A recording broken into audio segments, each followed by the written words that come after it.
Buenas tardes, doctora. ¿Me escucha? ¿Sí? Sí, ya estamos. Muy bien, pueden comenzar entonces. Claro.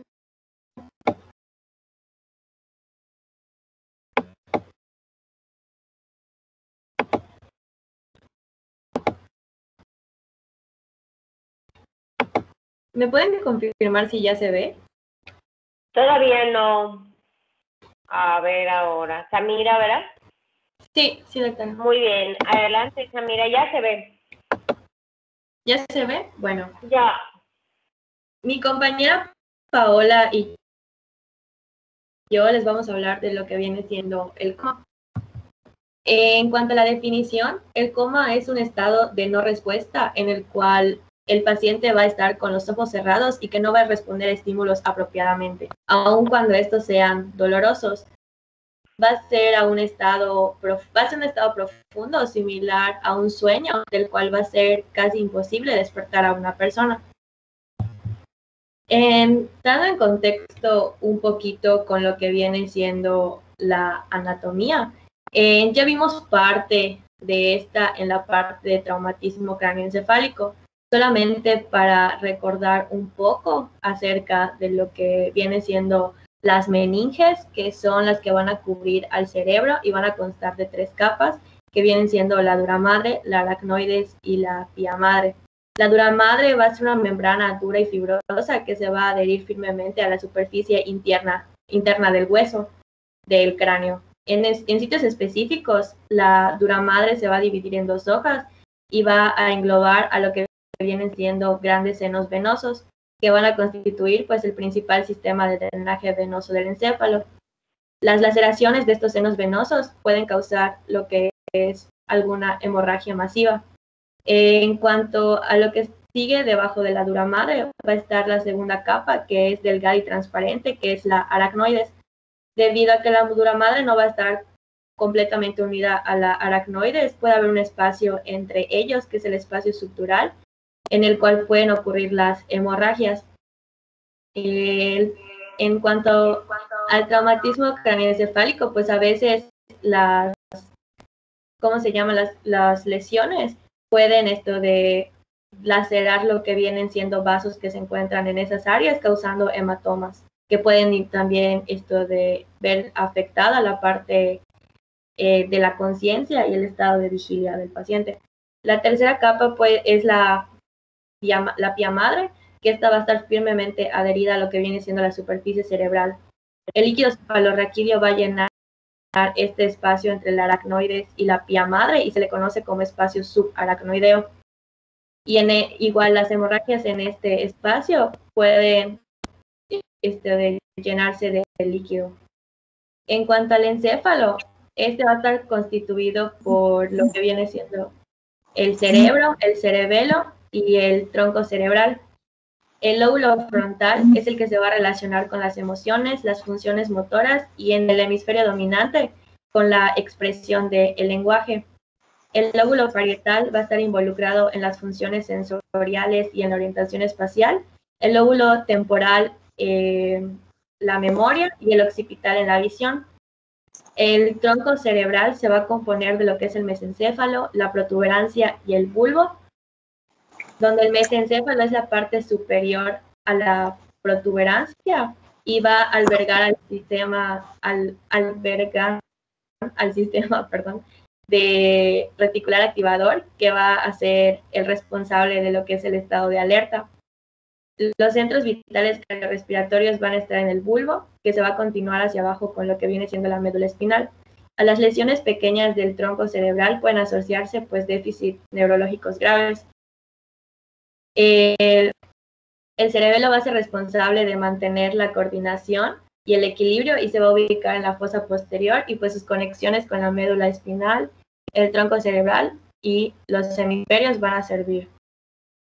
En cuanto a los compartimientos intracraneales, pues la tienda del cerebelo es lo que va a dividir en un territorio supratentorial o infratentorial.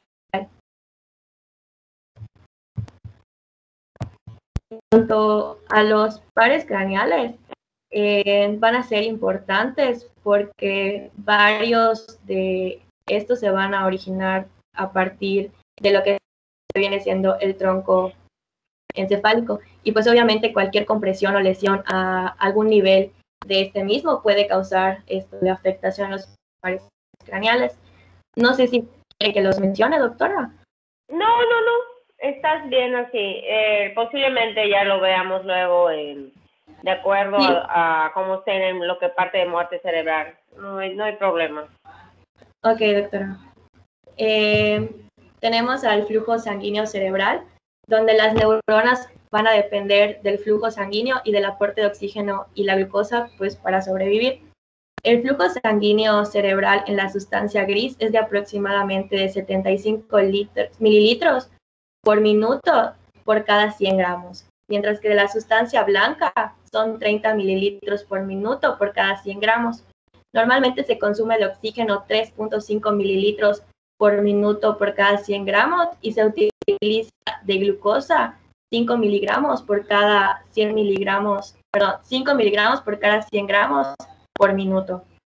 Las reservas de la glucosa, una vez que cesa lo que viene siendo la corriente sanguínea de la circulación, tienen 2 minutos para agotarse, mientras que las de oxígeno tienen de 8 a 10 segundos. Que esos son gran parte de los sustratos que hemos... Déjala allá en la anterior, por favor, Samira. Claro, doctora. Que hemos hablado algunas veces de lo que son los sustratos. Nada más para recapitular, para las necesidades del CO2, ¿en cuánto deben mantenerse para mantener adecuadamente esa presión de perfusión cerebral? ¿Cuánto deben mantenerse? No tú, Samira, si hay otra persona que me lo pueda decir. ¿Cuánto es el CO2 que se debe mantener?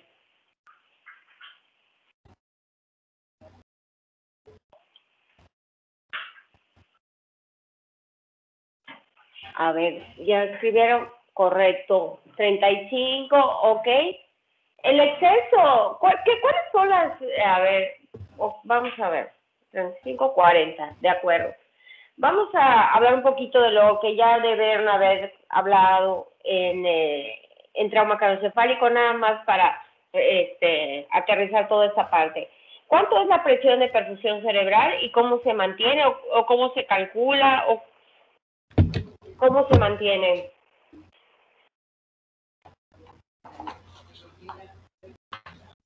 Ok, esas son las necesidades, ya vi, es la PAN menos la PIC, que lo estoy leyendo, que lo están escribiendo, la PAN menos la PIC. ¿Cómo se calcula la PIC?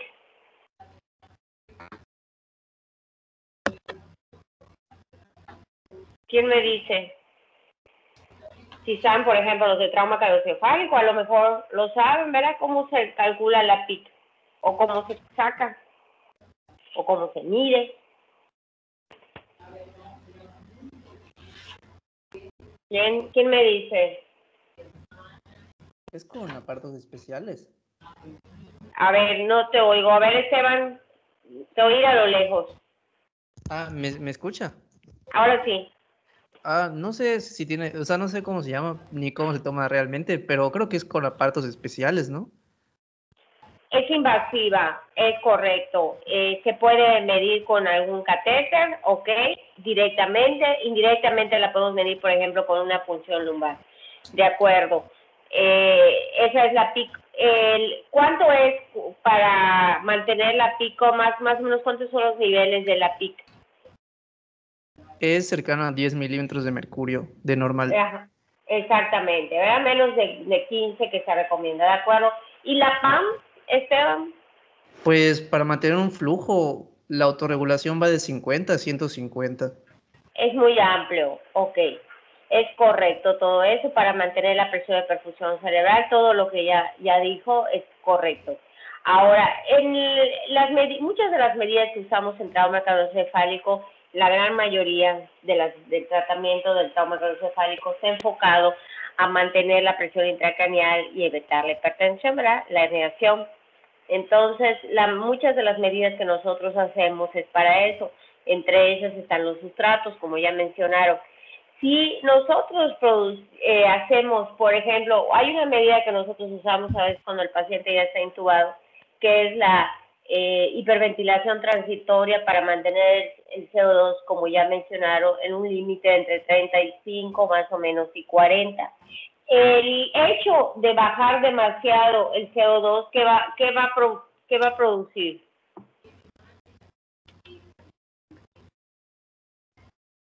Si yo aumento demasiado la frecuencia respiratoria y disminuyo un exceso o por abajo era menos de 30 el CO2, ¿qué le va a producir al paciente?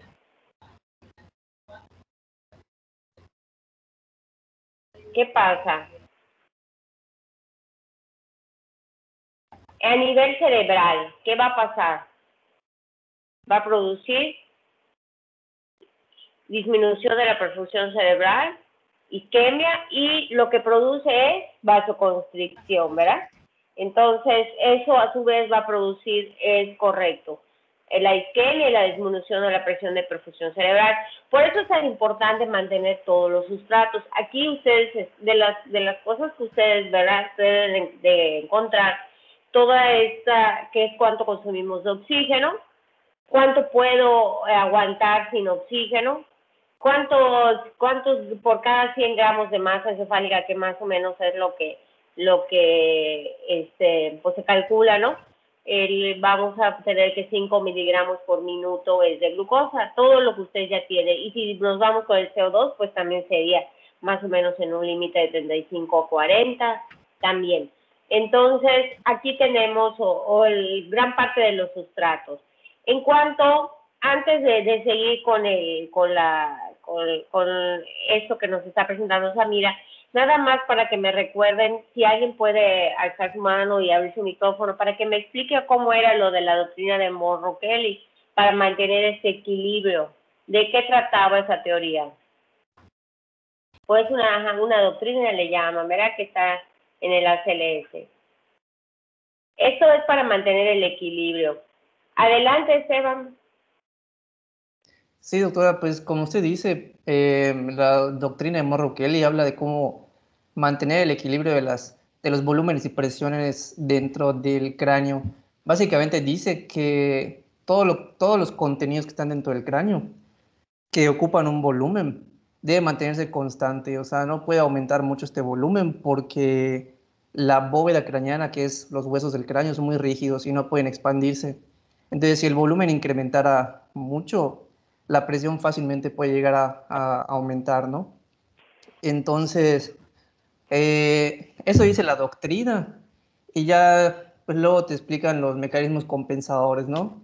Que cuando hay, por ejemplo, una masa que aparece dentro del cráneo que no debería estar allí, por ejemplo, un hematoma o un tumor, pues hay mecanismos compensadores. Quienes compensan son los líquidos que están dentro del cráneo, que es básicamente el líquido cefalorraquídeo y la sangre, principalmente la venosa, ¿no? Y entonces, cuando aparece esta masa, los líquidos pueden escapar del cráneo poco a poco, se va como que drenando, ¿no? Para que el volumen se mantenga constante y la presión no aumente tanto al principio. Pero cuando se agotan estos mecanismos de compensación, pues ya el volumen incrementa porque la masa sigue creciendo y pues la presión intracraneal ya se dispara hacia arriba y hay problemas ya de presión intracraneal elevada. Eso es correcto, muy bien, Esteban. ¿Cuáles son lo que debemos mantener constante? Mencionaste que, nada más para recapitular, pues de qué está compuesto, digamos, es el líquido cefalorraquídeo, lo siguiente que es.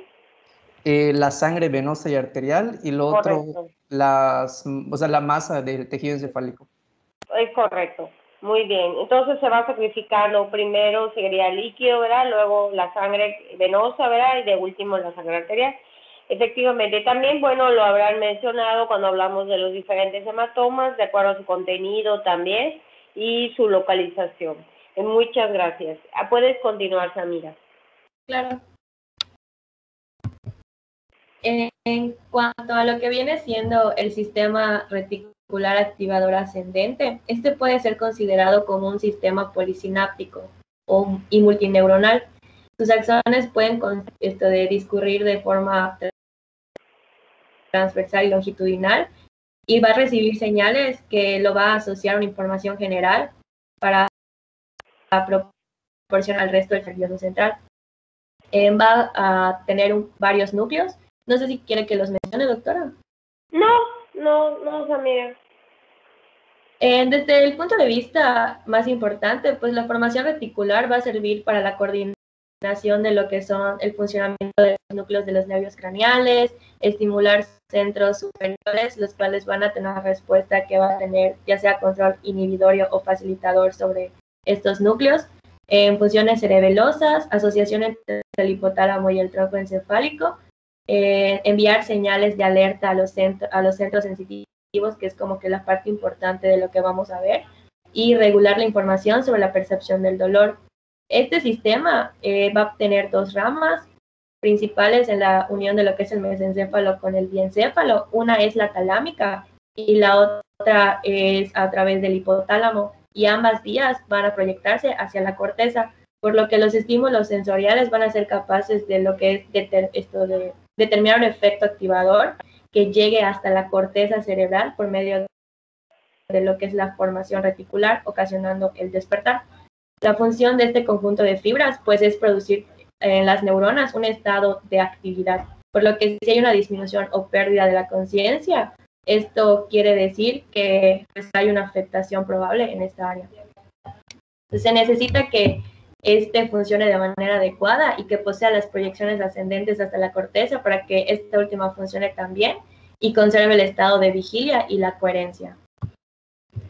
En cuanto al nivel de conciencia, este va a ser un constructo intuitivo con el que se va a percibir y se va a reaccionar frente al medio ambiente en nuestro medio interno y el externo.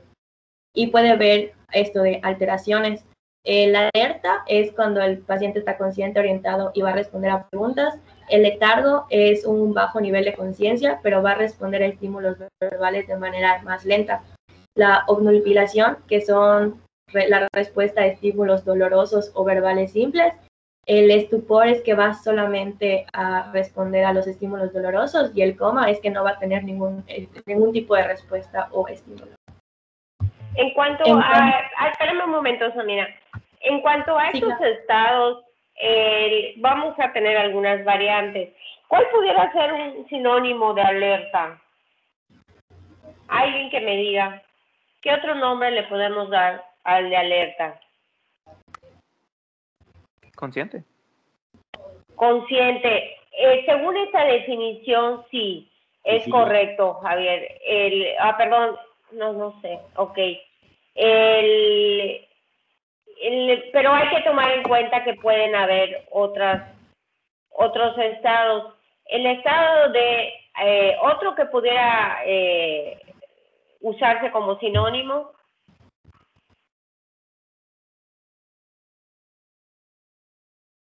Despierto, de acuerdo. Entonces, aquí es importante que pudiéramos diferenciarlo. Y eso lo quiero aclarar de una vez. El estado de despierto es lo mismo que estar consciente y alerta. ¿De dónde es tu bibliografía, Samira? Esta es de un artículo que encontré en internet, pero más que nada es de el Harrison y algunos otros artículos, porque casi no menciona mucho acerca de esto. De esto, de acuerdo. A ver, Ana Beatriz, ¿qué me puedes decir? Sí, la diferencia entre que esté despierto o esté consciente es que cuando está despierto, pues puedes tener solo abiertos los ojos y no estar consciente. Y estar consciente implica ya tener una función mental y poder relacionar el medio interno y el externo. Efectivamente. Nosotros tendríamos que diferenciar qué queremos decir. Alerta podría usarse, por ejemplo, con sinónimo de despierto. Alerta es que está pues despierto, responde, tiene los ojos abiertos, ¿verdad? Aparentemente está alerta. El estado de conciencia, para evaluar conciencia tendríamos que hacer algunas preguntas, evaluar algunas funciones mentales superiores. entonces nos tendríamos que ir un poquito más por decir consciente. Alerta y consciente, a mi parecer, no es igual. Es importante que lo aclaremos, ni despierto y consciente, ¿verdad? Para que lo podamos ir. El término letargo es también llamado, ¿cómo se pudiera usar el de letargo? Otros sinónimos que pudiéramos utilizar. Somnolencia. Somnolencia, exactamente. Ahí ya tendríamos otro, ¿verdad? Y sopor, como también lo están mencionando, exactamente. ¿Qué significa entonces sopor o somnolencia? ¿Qué pudiéramos definirlo? Como de manera sencilla. Podría ser como un sueño superficial el que se puede despertar fácil. Correcto. Entonces le llamas con la voz, ¿verdad? Y despierta. Es correcto también. Y para no confundirlo tanto con los otros estados, ¿verdad? O niveles. Y el término obnubilación, que se puede utilizar como parte de la somnolencia y del letargo, que es más o menos igual, se utiliza básicamente en una sola patología, que es una enfermedad en cual se utiliza el término de obnubilación. Fuera de esa patología ya no se utiliza. Encefalopatía hepática, es correcto, Eric. Entonces, en la insuficiencia hepática y en la encefalopatía nosotros tenemos el término de obnubilación, pero para fines prácticos sería lo mismo que decir que está letárgico o somnoliento. Y la siguiente que ya mencionaron es el estupor, que son estados más profundos donde el paciente solo responde al dolor, y el coma, bueno, que es la definición que hoy estamos, ¿verdad? Que es la que nos acaban de comentar, que no hay ninguna respuesta. Puedes continuar, Samira. Claro, doctora. Las causas principales pues son lesiones que van a afectar al sistema reticular activador ascendente, la destrucción de grandes zonas de ambos hemisferios o la supresión de esta función reticulocerebral. En cuanto al coma por lesiones estructurales o anatómicas, el Harrison nos mencionaba o nos dividía en lo que son herniaciones y tumoraciones. Cuanto a las herniaciones, pueden ser supratentoriales o infratentoriales. Las hernias van a ser un desplazamiento del encefálico hacia alguna de tumor o una masa que va a comprimir o va a estar en un compartimiento que normalmente no debería de ocupar. Está la hernia subfalcina, la transtentorial central y la uncal. La más común es la uncal, donde la circunvolución temporal media anterior o el uncus va a entrar en lo que va a como que chocar, por así decir, contra el orificio tentorial que se encuentra a un lado del mesencéfalo. Esto va a causar la compresión del tercer par craneal, evidenciando una midriasis, una ptosis y la mirada hacia abajo y hacia afuera en el ojo ipsilateral. Puede haber también hemianopsia homónima contralateral por infarto de la corteza visual. Puede también haber hemiplegia o paresia ipsilateral por la compresión del tracto córtico-espinal contralateral, inconsciencia por la distorsión del sistema activador reticular ascendente, o una postura de decorticación, depresión respiratoria o posible muerte. Esta también dice que puede, al comprimir el pedículo cerebral opuesto contra lo que es el borde del tentorio, puede dar Babinski. Otra es la hernia central, donde va a haber un descenso del diencéfalo, mesencéfalo o la protuberancia. Esta va a causar miosis pupilar, sopor y puede tener una etapa temprana y una tardía. La temprana va a tener agitación, somnolencia con pupilas pequeñas pero reactivas, y la tardía puede tener una postura de decorticación o de cerebración. Estas posturas más adelante las va a mencionar mi compañera. También puede comprimir lo que es el tallo hipofisiario causando diabetes insípida. Está la hernia subfalcina, que son síntomas generalmente inespecíficos y puede provocar infarto cerebral sobre lo que viene siendo el territorio de la arteria cerebral anterior ipsilateral. Y este es un desplazamiento del giro cingulado o del cíngulo. En cuanto a las infratentoriales, está la herniación amigdalina. Puede causar depresión de cardíaca, parálisis flácida o inestabilidad hemodinámica. En cuanto Camila, a las... una pregunta. ¿Cuál es el síndrome de herniación clínicamente? ¿Cómo lo sospechamos?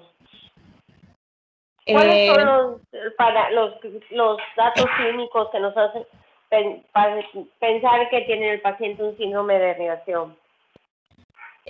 Podríamos, en cuanto a los reflejos de la pupila, podría ser.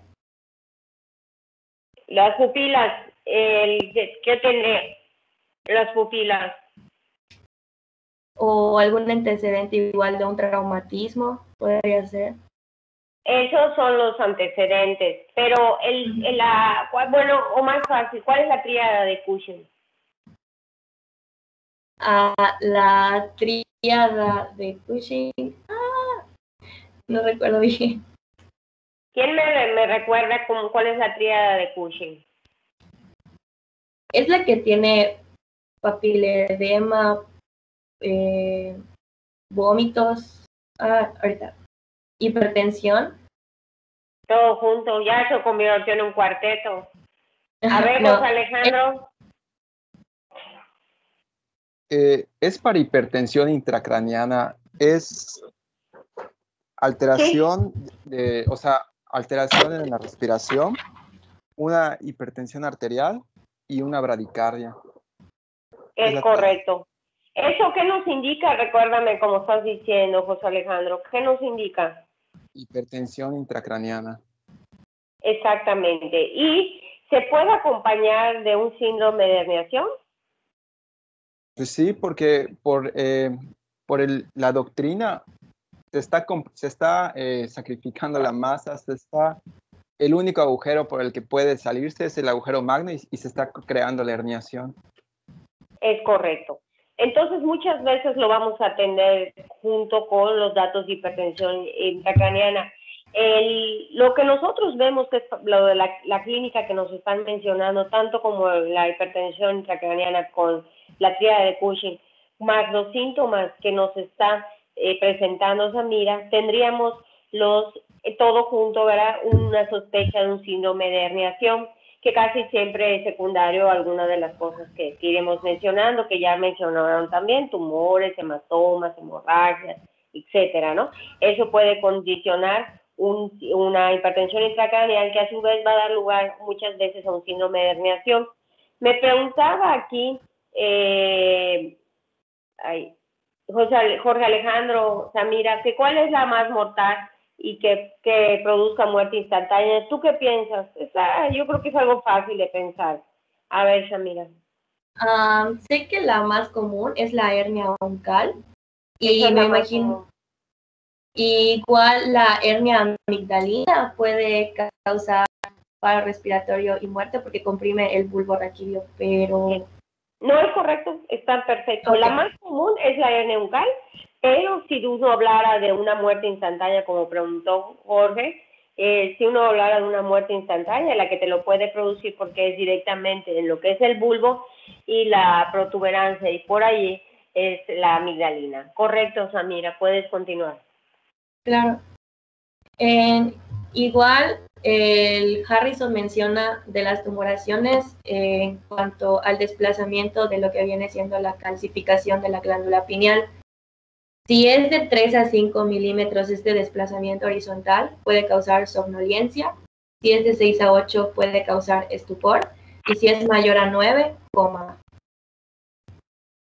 Esta calcificación, pues la podemos ver como algo normal muchas veces, dependiendo de la edad del paciente también. Y ya un crecimiento anómalo es lo que nos puede causar esto. ¿Puedes continuar? En cuanto a las otras lesiones, como no sabía si solamente quería las herniaciones y las tumoraciones, pues traté de buscar un poquito más de información y supratentoriales igual pueden ser intracerebrales o extracerebrales. Intracerebrales como hemorragia cerebral, hemorragia intraventricular, un infarto celular extenso, tumores, infecciones, o extracerebrales como igualmente tumores, hidrocefalia, alguna hemorragia postraumática o un empiema. Y las infratentoriales igual pueden ser por una oclusión basilar, hematomas, hemorragias, infartos, aneurismas, abscesos o granulomas. Realmente no había mucha información de estas. Esto se enfocaba mayormente a las tumoraciones y a las hernias. Sí, doctora. Eso es suficiente en cuanto... Déjamela aquí un momento. Sí, claro. En esta podemos recordar, ¿verdad?, que pueden ser supratentoriales por su localización o intratentoriales. Obviamente, como su nombre lo dice, Samira, ¿cuáles son las supratentoriales? Las que están pues, ¿cuál es la base? Arriba de la tienda del cerebro. Correcto. Y las infratentoriales, ¿Cómo? pues obviamente las infratentoriales, las que están por debajo. ¿Me oyes?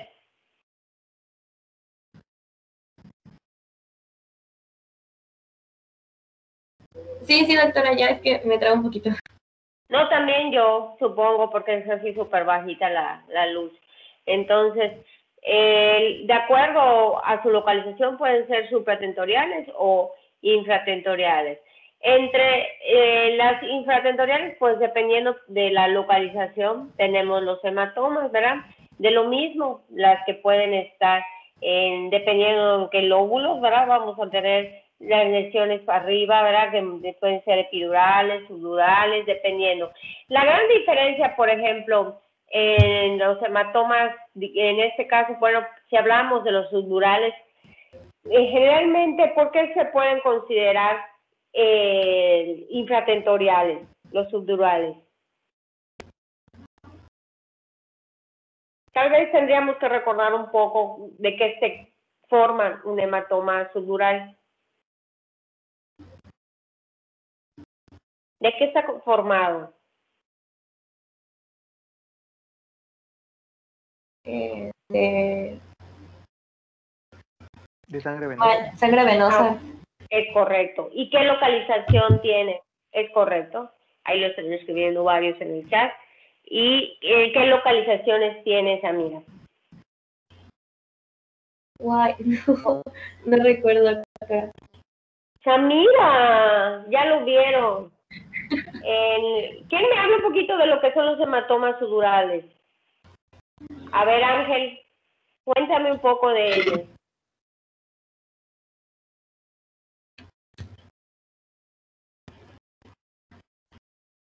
Ángel, Kim. ¿Me escucha, doctora? Sí, a lo lejos, Ángel, pero te oigo. Pero específicamente, como que... Lo que tú sepas. A ver, cuéntame, y yo te digo.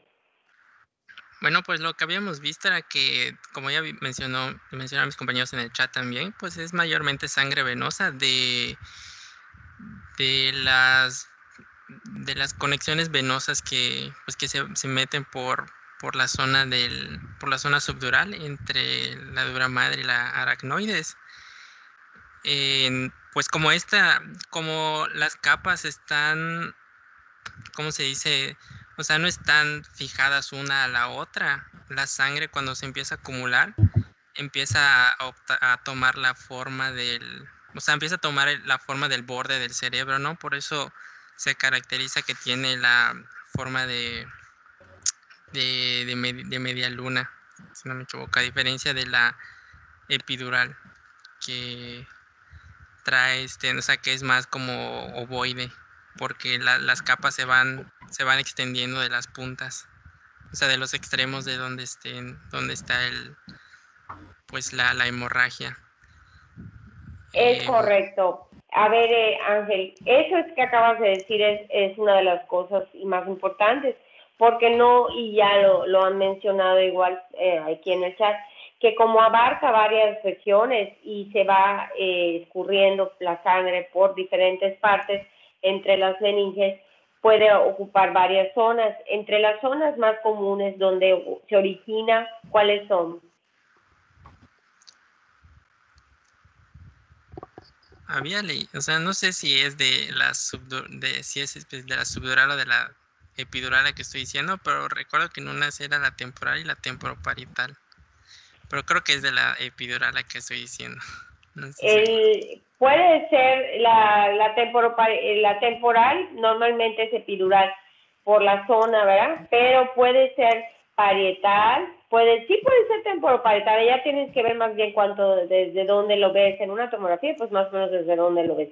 Pero puede ocupar varios lugares, ¿verdad? Puede ser temporoparietal, parietoccipital, frontoparietal, frontoparietoccipital. ¿Por qué? Porque como se escurre, ocupa varias partes, entonces, y sigue drenando, por decirlo así, y eso va a hacer que ocupe varias partes. Por eso, como lo dice aquí, pueden ser también de localización infratentorial cuando la parte es en la fosa posterior. Eso depende mucho cómo sea. Generalmente el secundario es un traumatismo, entonces no tienen siempre anatómicamente como se vería en un epidural más localizado. Esta es mal localizada, o sea, no la podemos localizar tan fácil o más contenida como es el epidural, que está más delimitado. En esta puede ocupar varias regiones que pueden ir desde el parte de si son muy extensos, ¿verdad? Puede ser tanto de supratentorial y ocupar parte de la fosa posterior, dependiendo de su extensión. Por eso suelen ser más graves en cuanto a esto.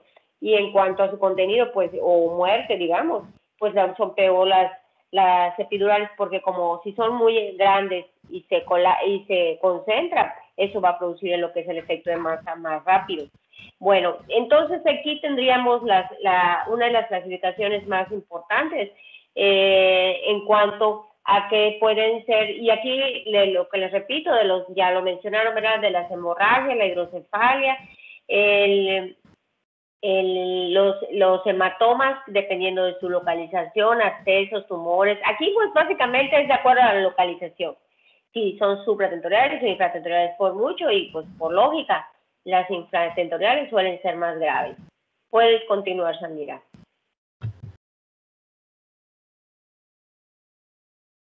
Ahorita va a continuar mi compañera Paola.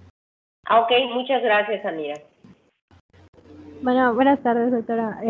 Voy a continuar con las metabolopatías. Estas, pues, el Harrison los maneja divididos en dos grandes grupos, que son las que van a hacer de la interrupción del aporte de sustrato. Entonces vamos a empezar con la hipoxia, que ya habíamos visto que la reserva de oxígeno va a durar de 8 a 10 segundos. Y estas, cuando disminuye, pues van a disminuir lo que viene siendo la fosforilación oxidativa. Va a haber una menor generación de ATP. Y esto nos va a llevar a que cuando ya no se puede mantener más esta fosforilación oxidativa, empieza a consumir lo que viene siendo las reservas de glucógeno. Esta pues inicia la glucólisis, y cuando ya se inicia en lo que viene siendo el metabolismo anaeróbico, se empieza a formar lactato, y esto va a aumentar pues lo que viene siendo el pH del tejido. Esto pues a grande manera no se va a traducir como una destrucción neuronal. En cambio, en la hipercapnia, esto pues tenemos este principio que es va a haber una disminución del estado de conciencia conforme vaya un aumento de la presión de dióxido de carbono. Esta, pues como ya habíamos dicho por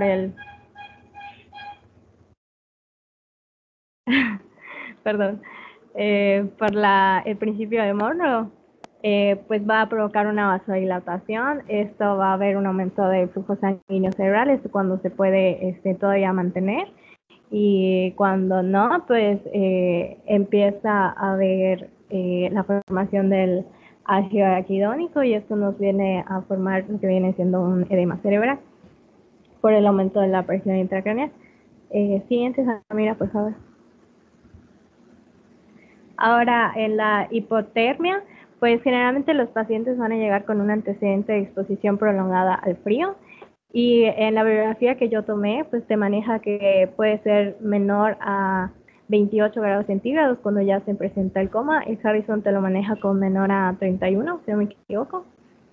Y estas pues va a estar acompañado de pérdida de los reflejos musculares y de hipotensión. En cambio, en la hipertermia va a provocar lo que viene siendo daño cerebral por un aumento de la presión intracraneal, esto por el incremento de flujo y del volumen sanguíneo del cerebro. Siguiente, por favor. En cuanto a la hiponatremia, pues se va a generar el coma cuando hay concentraciones séricas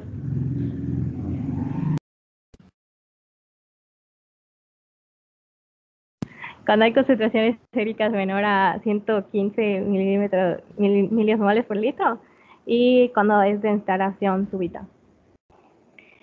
Se va a acompañar de delirio y convulsiones, son los que como que los síntomas anteriores al estado de coma. En cambio, la hipernatremia, esta se va a comportar como una hiperosmolaridad.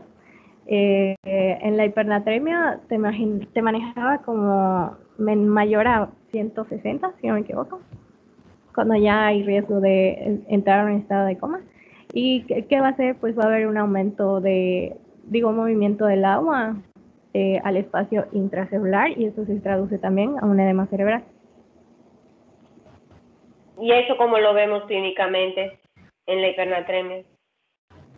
Además del déficit neurológico. La excitabilidad neuromuscular, ¿se refiere? O que ya hay edemas. Si hay un desplazamiento del agua, que pudiéramos encontrar también otros que nos puedan sugerir en el examen físico.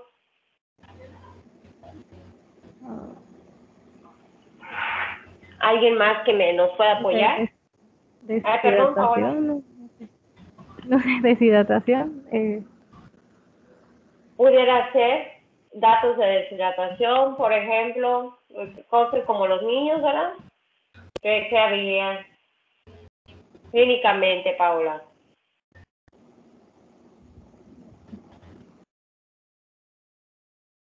Otros datos que podamos, mucosas secas, ¿verdad? Ajá, sí. Ok. El que no haya lagrimeo, ojos hundidos, llanto sin lágrimas, exactamente, muy bien.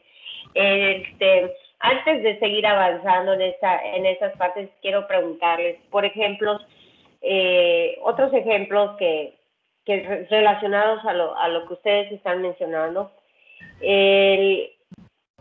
¿Cómo pudiera yo sospechar o qué tipos de edema cerebral pudieran estar? A veces en el coma es difícil determinar si el origen es estructural o es metabólico. A veces si hay una tumoración, como ya mencionaron, si hay una hemorragia, eso es más fácil. Pero a veces nos tenemos que basar de otros datos para pensar en el origen del coma. A veces pudiéramos tener solo edema cerebral en una tomografía y el edema cerebral pudiera ser de varias causas, creo que ya lo hemos mencionado. El edema cerebral puede tener tanto causas metabólicas como estructurales. Y hablando un poquito de eso, ¿cuáles son los tipos de edema cerebral que nosotros conocemos o quién me dice los que conoce? ¿Cómo puede ser el edema cerebral? El edema cerebral, les repito, puede tener varios orígenes. Puede ser de origen o más que nada secundario a lesiones estructurales o secundario a alteraciones metabólicas. A ver, Alfonso, cuéntame un poquito del vasogénico. Pues no recuerdo mucho, doctora, solo que, pues como su nombre lo dice, proviene directamente de un escape de líquido desde los vasos sanguíneos. Creo que igual había otro que era de una acumulación excesiva de líquido cefalorraquídeo, pero de este no recuerdo bien cuál es el nombre. No sé si directamente es hidrocefálico. Es hidrocefálico, puede tener otro nombre, pero normalmente se conoce como hidrocefálico. El vasogénico secundario generalmente, ¿a qué es? hablando, como les comento, vamos a tratar de unir un poco lo que ustedes ya vieron en trauma craneoencefálico con esto. El secundario, ¿qué es lo que pasa? La causa más común del vasogénico. ¿Por trauma, tal vez? El trauma craneoencefálico, ¿qué es lo que sucede? Pues hay una con ruptura esos vasos, ajá. del vaso, o sea, ajá. Ok. ¿Y qué más? ¿Qué pasa? ¿Qué otras regiones pudieran estar comprometidas? ¿Qué otras qué, perdón? Regiones o alteraciones tenemos en el vasogénico además. Que se acuerden. Es el edema cerebral más común. Es su causa, digamos, número 1 es el trauma craneoencefálico. ¿Te acuerdas de algo más, Alfonso? La verdad, no, doctora, No. no recuerdo nada. Ok, muy bien. Ángel, Pero creo... que tú te acuerdas y me puedes decir, por ejemplo, el citotóxico de una vez. ¿Te acuerdas de algo más del vasogénico?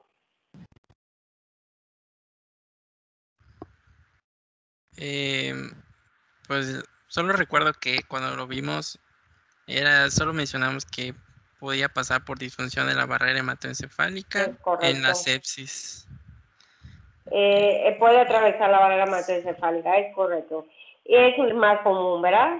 Tiene muchos orígenes, puede ser metabólico, puede ser estructural, aunque la más común es el trauma craneoencefálico. ¿Y el citotóxico, Ángel? Ese creo que tenía que ver más con la hipoxia. Correcto. Hipoxia isquemia, que es como que más grave. Es perfecto. Por ejemplo, eso puede ser secundario a una causa de hipoxia. Pues, por ejemplo, a ver, vamos a suponer, ¿cuáles pudieran ser, qué causas que pudieran causar un edema citotóxico? ¿Cuáles son las que se les ocurren pudieran causarlo? Es por hipoxia, ¿verdad? Isquemia. ¿Cuáles son las patologías relacionadas? El choque puede ser, muy bien, de hecho yo creo que uno de los principales es, lo acaban de mencionar, el paro el paro por el tiempo de hipoxia, las intoxicaciones, la hipotermia, uno de los más comunes, efectivamente. Otras causas, ya la hemos mencionado, la encefalopatía, es correcto. Y causas estructurales, por ejemplo, infecciosas, es correcto. ¿Ya en cuántas se están dando? Eso por mucho es el más común, era el citotóxico. Los tumores, efectivamente, y en urgencias, más común que los tumores, los CBCs, ¿verdad? O sea, los CBCs isquémicos. Y, por ejemplo, otra causa metabólica que no veo que pudiera ser,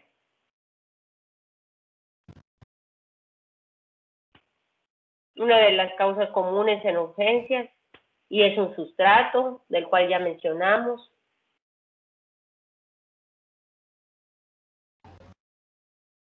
Un sustrato importante que ya mencionamos. ¿Glucosa? La glucosa, es correcto. El tiempo de glucosa es mínimo. ¿Te acuerdas cuánto dijiste, Samira? ¿Ya no los puedes recordar otra vez? ¿Cuántas veces sea necesario? ¿El qué, perdón? El tiempo de hipoxia, ya lo escribieron. Lo acaba de decir, ¿verdad? 2 minutos. 2 minutos con hipoglucemia es mucho más grave que cualquier hiperglucemia, cualquier estado hiperosmolar, cualquiera que se puedan imaginar. La hipoglucemia, por mucho, es uno de las patologías en urgencias que más van a dejar una secuela si la hipoglucemia se perpetúa. Alrededor de 2 minutos, ¿verdad? Es un sustrato imprescindible para el transporte de oxígeno y de isquemia. A su vez, este tiempo profundo de hipoxia por falta de glucosa nos va a crear un edema, en este caso volveríamos a hablar del citotóxico. Entonces, como ustedes pueden ver, casi todos los tipos de edema cerebral se van a relacionar con alguna causa. Muchas veces dependiendo, pueden ser estructurales o metabólicas, ¿verdad? Pero finalmente el sustrato lo que va a generar es un edema, si hablamos de sustratos, o la hipoxia es lo que va a causar el edema, que a su vez va a producir el coma, ¿verdad? Por aumento de las presiones. Adelante, Paola.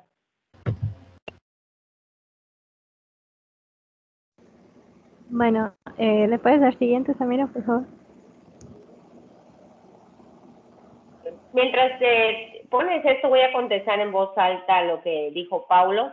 ¿Qué tan baja debe ser la glucemia para causar hipoxia? No es un nivel que yo te pueda decir, porque, por ejemplo, dependiendo del paciente, ¿no? Aquí tendrá que contar el paciente.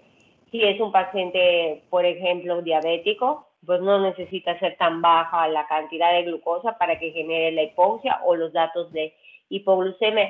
Y me voy a ir, por ejemplo, ahorita, ¿cuál es la tríada de la hipoglucemia? Para saber si realmente cumple criterios de hipoglucemia. Es una tríada también. ¿Cómo se llama la tríada? ¿Y cuál es? La tríada es de Whipple, correcto, Eric.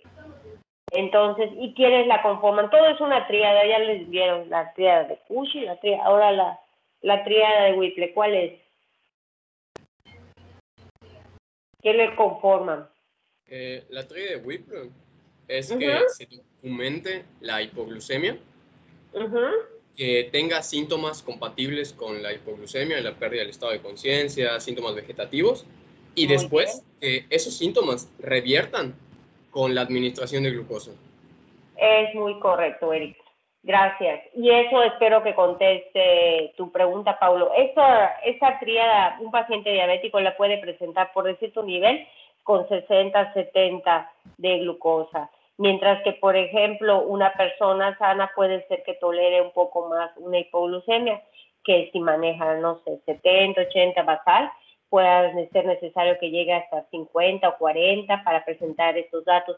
Más que el nivel, tiene que ver con los síntomas y dependiendo del tiempo que tenga con esos síntomas, porque mientras más tiempo pase con esos síntomas, digamos que entre las patologías metabólicas, la que causa con mayor dato, hasta se confunde muchas veces con el EBC porque se pueden hasta focalizar, puede dar convulsiones, dependiendo de los datos neurovegetativos, puede producir convulsiones, diaforesis, puede producir focalización, por eso muchas veces se va uno por lo estructural.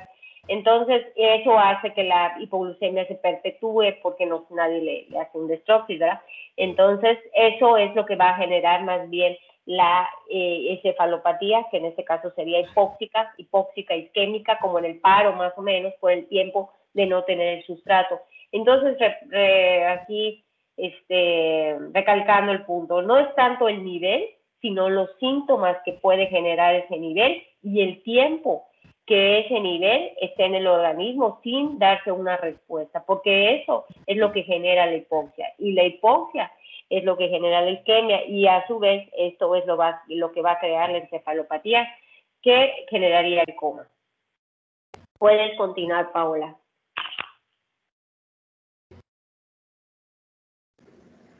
Bueno, lo que queda añadir en la hipoglucemia es que el primer mecanismo de defensa que se va a disparar frente a la hipoglucemia pues va a ser la menor producción de insulina.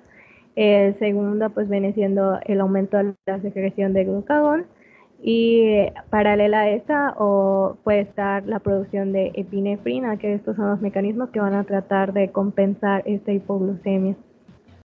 De las zonas más sensibles a la hipoglucemia, las primeras que se van a ver afectadas viene siendo la corteza cerebral, el hipocampo y el cuerpo estriado, dando pues un montón de síntomas que, como ya dijo la doctora, pues pueden ser focalizados.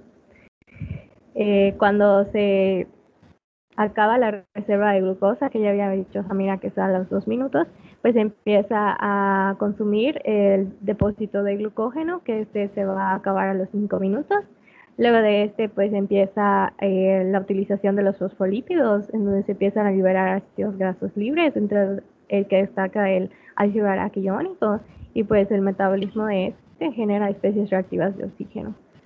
Y la bibliografía que yo encontré es que en personas diabéticas el punto de corte para hipoglucemia era 70, y para pues no diabéticas 55. Sin embargo, los síntomas relacionados al coma se van a presentar en ambos cuando es menor a 45. Y esta se debe revertir, o cuando se sospecha de coma por hipoglucemia, se debe administrar 5 mililitros de solución glucosada al 50%, lo que te va a dar un aporte de 25 gramos de glucosa. A ver, otra vez, ¿cómo estuvo, Paola? ¿No? 50, no sé, perdón. ya lo vimos, Paola, estoy segura. A ver, otra 50. vez. A ver, otra vez. Perdón, 50 mililitros de solución glucosada al 50%, los que te van a dar un aporte de 25 gramos, si no me equivoco. Correcto. ¿Cuándo tenía desmolaridad? Estoy haciendo un repaso a una semana del examen, Paola. La ventaja es que ella va a estar junto a usted en su libro. A ver. Espéreme. Aquí tenemos toda la tarde, Paola. Yo con media luz. ¿Cuánto tenía desmolaridad eso que está diciendo Paola? Y eso va a reforzar algo que ya les había dicho. Eso es lo que dice la bibliografía, lo que acaba de decir Paola, todo es correcto. ¿Cuánto tenía desmolaridad? María José está abanicándose, supongo que porque está sufriendo. María José, no hay momento más, ¿cómo te puedo explicar? No sé si eso es por el examen y lo que acabo de decir, pero te puedo decir que ¿cómo te lo podré decir que no se diga mal? Que es un excelente momento para presentar un examen, desde su casa, con sus amigos, con sus libros. No hay nada que pueda hacer, casi nada que lo puedan reprobar, excepto que no sepan en qué página está en un minuto. Ya apareció la osmolaridad de la glucosa, el 50%, los 50 mililitros que tienen 25 gramos de glucosa. Nadie se acuerda. Dios, voy a ver cuántos están todavía presentes.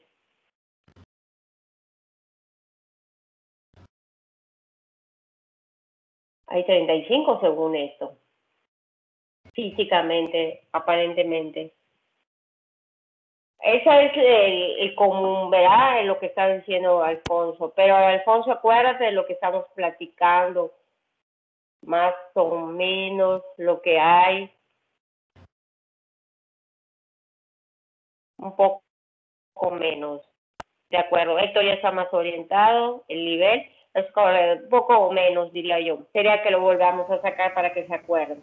Pero sí, alrededor de los 1000 milosmoles. Pasarlos por vías periféricas, les comentaba, podrían matar al paciente. Hoy en día, se prefiere tomar esos 50 mililitros que mencionó Paola y hacerlo un poco dosis-respuesta.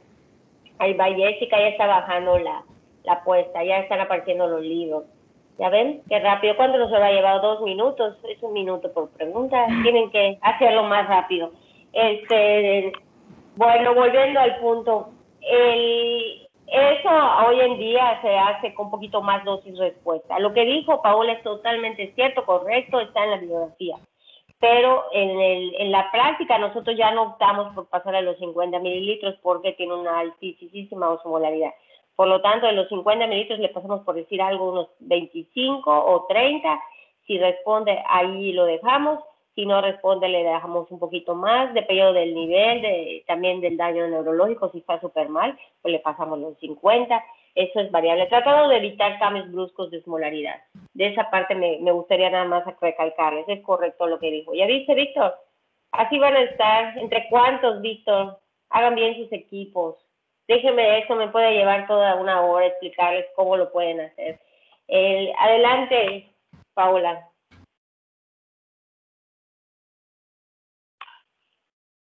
Bueno, en el caso de la hiperglicemia, te mencionaba que cuando es crónica en pacientes diabéticos de más de 10 años de diagnosticados, pues se va a generar daño cerebral al promover la acumulación de sorbitol. El sorbitol es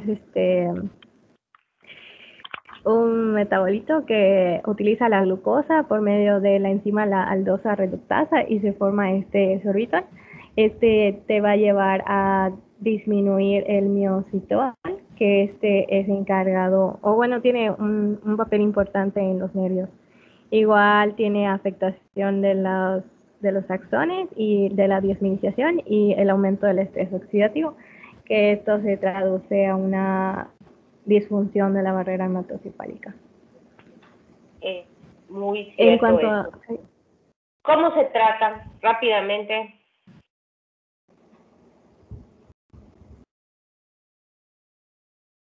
¿Te fuiste, Paola? ¿No me oyen? Yo me fui. ¿Alguien que me conteste? Sí se escucha usted, doctora. Yo sí. Y Sí. Paola me abandonó nada más cuando le pregunté cómo se trata. disculpe. Y me abandonas a cada rato. Yo ya no sé si eres tú o soy yo. Pues te mencionaba que es la aplicación de insulina. Ya se les olvidó, Paola, Dios mío. Voy a volver a recapitular. La insulina es parte del tratamiento. Reposición de líquidos. Ándale. Sí. Hay que hacer el manejo de líquidos, la insulina. La insulina es más para la cetoacidosis. Aquí se puede reponer solamente con líquidos, ¿verdad? Hay que recordar que obviamente la insulina sí, pero la insulina suele ser mucho, la reposición es de la cetoacidosis.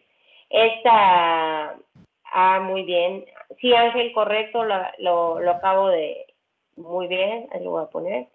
Aquí está más o menos la osmolaridad más exacta de la solución glucosada 50. En el caso de la hiperglucemia lo tratamos como cualquier hiperglucemia, generalmente en este caso es del estado hiperosmolar, es el manejo del estado hiperosmolar. Correcto, Paola.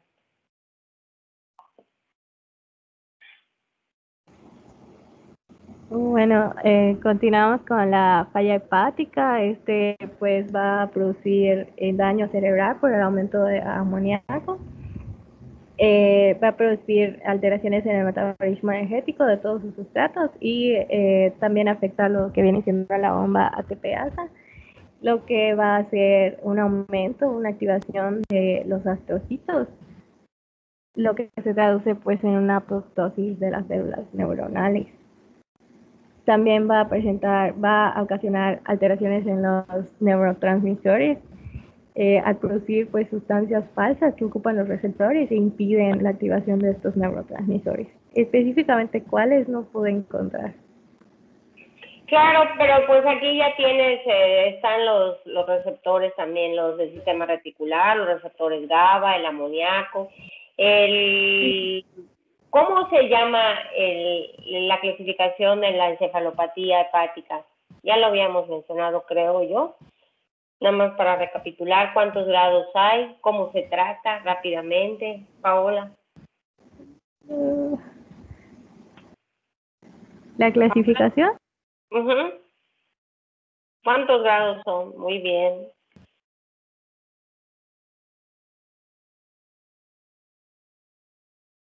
Paola, ¿sigues allí? Ya la perdí. No me acuerdo, sí, no me acuerdo. Dios mío, ok, todos no saben el examen, eso está garantizado. Son 4 grados. Alguien que abra su micrófono mientras alguien la busca y la pega. Alguien que me la diga para que yo no me sienta aquí, solo Paola que se está riendo de mí. Que me abra alguien su micrófono y nos dice, mientras alguien la pone y la sube, para recordar un poquito. Rápidamente Alfonso ya lo hizo. A ver, Alfonso, abre tu micrófono, por favor. Ya, doctora. Adelante. Pues es eso, tal cual. O sea, se divide en 4 grados. En el primer grado, los síntomas pueden ser euforia, atención disminuida, alteración del ritmo del sueño y deterioro en la capacidad de suma y resta, señala aquí. Okay. No sé qué tan sensible sea eso, pero... fáciles, ¿verdad? No le vas a poner a restar, preguntas sencillas. Lo más característico, dirías tú. Me imagino que la atención disminuida. Ajá. Y lo que es sueño vigilia es una de las más características, que los familiares siempre te dicen que inversión sueño vigilia. que siempre te dicen que de noche está despierto y que en el día que todos están despiertos están dormidos. Eso así, muy, muy característico. En el grado 2, ¿qué es lo más característico, Alfonso? Pues ya que está en negritas, me da la idea de qué es eso, pero la verdad no sé qué significa.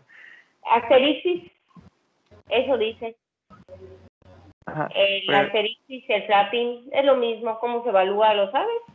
No, o sea, la verdad no sé qué significa asterixis. ¿No sabes qué es la asterixis? No, doctora. ¿No? Ok. Como temblores, ¿no? De las manos. El temblor en reposo, es correcto. El paciente está en reposo su mano y se hace un pequeño, que es el flapping, es lo mismo. Es la asterixis como el temblor fino de las extremidades. Mucho, por ejemplo, en el grado 2 está fácil, porque en el grado 2 vendría siendo la obnubilación, como le podemos mencionar, y aquí lo leemos: letargia, desorientación, cambios de personalidad. Pero de lo que yo aquí les diría sería la letargia, obnubilación, desorientación. O sea, aquí ya está confuso. Y lo más característico es la presencia de la asterixis, que en el grado 2 lo podemos evaluar mucho mejor, pero en el grado 4 nos tenemos que apoyar de otros datos como son la rueda dentada, ¿verdad? Otros datos, o Babinski, otras cosas, porque ya las asterixis es muy difícil valorarlas en los estados avanzados. Del grado 3 hablaríamos ya de estupor, y pudiéramos tener posturas ya de decorticación. En el grado 4 tendríamos ya el coma, ¿verdad? Y aquí pudiéramos tener ya lo que es Babinski y algunos otros datos de irritación meningia, posturas de decorticación también. Aquí ya aparecerían las respiraciones también de Cheyne-Stokes, las respiraciones metabólicas, que pueden ser, que supongo vamos a hablar rápidamente o mencionar cómo son. Y aquí, ¿cómo se trata, Paola? Más fácil de evaluar los grados, obviamente, 1 y 2. Más complicados el grado 3 y el grado 4, porque los signos ya son más indirectos, o sea, son generalizados, ¿no? A menos que después tú ya sepas que tienes cirrosis y todo eso. Paola, ¿cómo se trata de manera general? Paola me vuelve a abandonar. ¿Alguien me escucha? Dios. Sí, doctora, Ya nadie me escuchamos. Sí, escucha, doctora. Ok. Paola, ¿sigues allí o ya te fuiste? Pues yo me imagino que igual con la reposición de líquidos, pero de manera controlada. ¿Qué es lo más característico o lo que más se utiliza para el tratamiento de la encefalopatía hepática, Paola?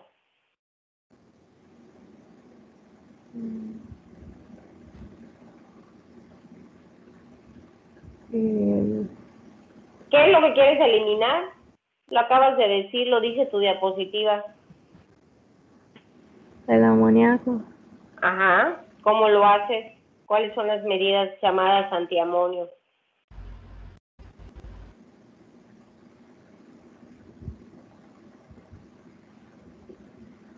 Paola, dime que estás oyéndome tan siquiera.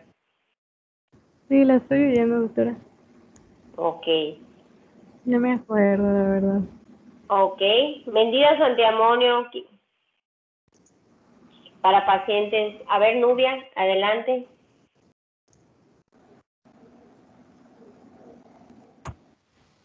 ¿Me escuchan? ¿Sí?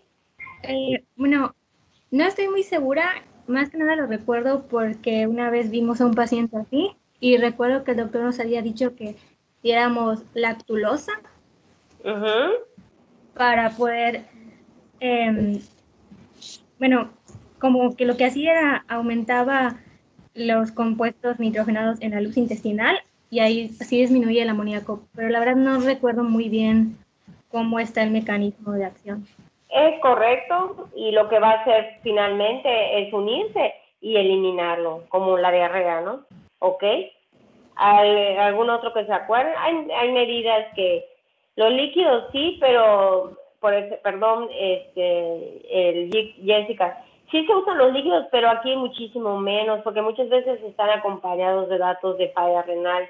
Entonces los líquidos o ya llegan con retención hídrica. Entonces el líquidos sí se usa, pero con mucha cautela. Otra de las cosas que pudiéramos utilizar rápidamente, sin sobrecarga. Así es, Jessica.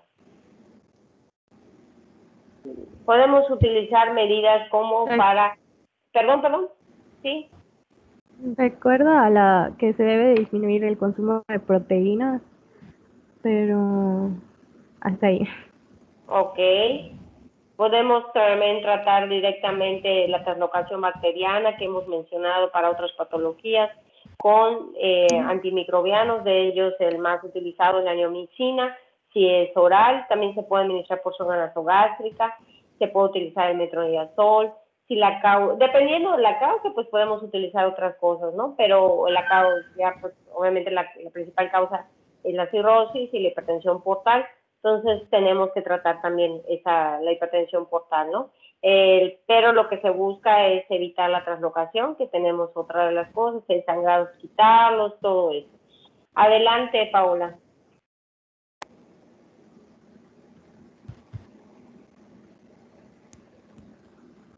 Sí. ¿Puedes darle un poquito más, Amina?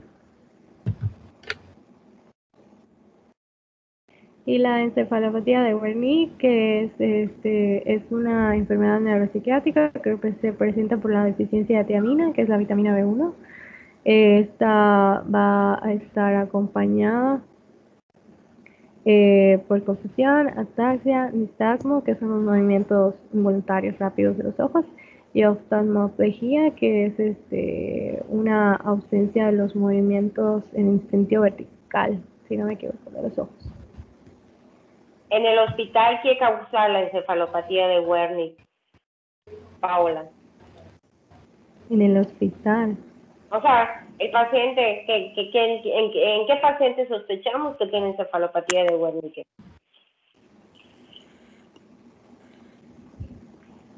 Desnutridos y alcohólicos, ¿no? Desnutridos, alcohólicos, y más que en plena desnutrición, más que en pleno alcoholismo, lo consideramos más cuando hay la supresión del alcohol, ¿verdad? La supresión etílica, que es cuando empiezan las alucinaciones, el delirio, todo lo que acaban el alcohol con la desnutrición es la patología, digamos, y cuando suspenden o la supresión alcohólica es lo que condiciona la encefalopatía, correcto. Y ya se trata con tiamina, ¿no? Que ya mencionaron. Sí. Y también benzodiazepinas, etcétera. Adelante. Ahora pasamos a las que tienen una alteración de la excitabilidad neuronal. Ahí está el abuso del alcohol, el etilenglicol y la cocaína. Del alcohol te mencionaba que esta se va a presentar una disminución del estado de conciencia, pero cuando la persona no está acostumbrada a beber alcohol, pues se va a presentar cuando tiene concentraciones hídricas de 43 milimoles, y el coma o estupor se va a presentar cuando tiene mayores de 65. Sin embargo, pues la persona que ya está acostumbrada puede estar bien incluso con estas concentraciones. En cuanto a la sobredosis de fármacos, pues destacaban los opioides. Los opioides van a actuar sobre un receptor que se encuentra en la membrana. Estos receptores son dependientes de la proteína G, y lo que van a hacer, pues, disminución de la entrada de calcio a través de los canales dependientes de voltaje, un incremento de la conductancia de los canales de potasio, y también van a inhibir a las cascadas de señalización, y eso se traduce en una disminución de la excitabilidad neuronal, como ya habíamos visto. Y un signo característico de intoxicación por opioides es la miosis pupilar, o sea, las pupilas como de puntilla, mencionaba. Y se confirma esta intoxicación con la administración intravenosa de naloxona, que pues es naloxona. Naloxona. Sí, naloxona es del Rey León. Oye, Paola, pero déjame te pregunto algo, porque te lo va a preguntar el doctor Tualito el viernes. ¿Todos los opioides producen miosis pupilar?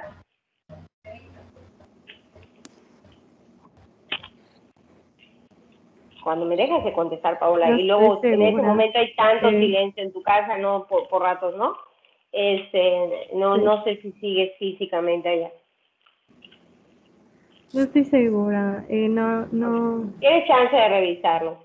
Tienen Ok. de aquí al viernes porque estoy segura que les va a decir eso. Puedes continuar. La codeína, ¿no? Me imagino. Lo van a revisar y se lo contestan a él porque se les encanta preguntarles eso. La codeína. A ver, Paola, sigue. Ok, entre las benzodiazepinas y los barbitúricos, estas pues van a estar precedidas por un periodo de nistagmo y van a tener pues la mirada hacia todas las direcciones, ataxias. Y los movimientos extraoculares entre la prueba oculocefálica, que lo vamos a ver más adelante, van a estar bien, y también va a tener preservación del reflejo pupilar.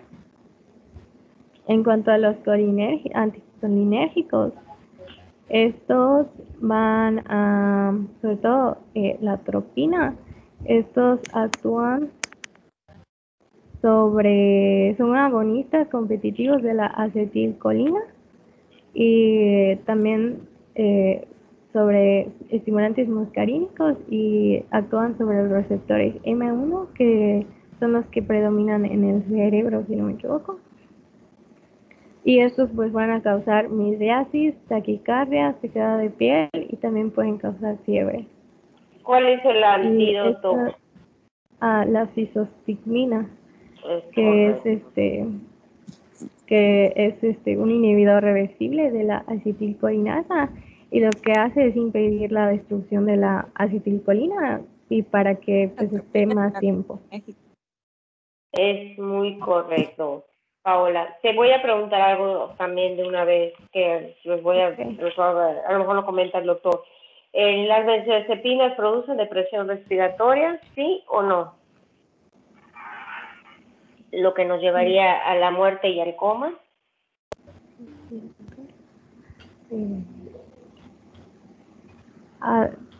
Creo que sí, a dosis altas. A ver, José Eduardo.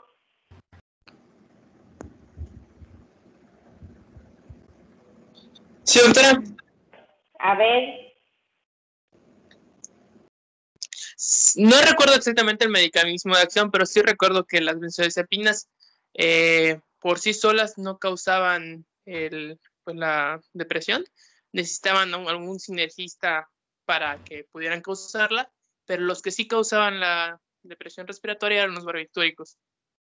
Es correcto. ¿Por qué las benzodiazepinas no? Solas no. ¿Te acuerdas? Sus receptores. Es lo que le comenté, que exactamente el mecanismo de acción no me acordaba.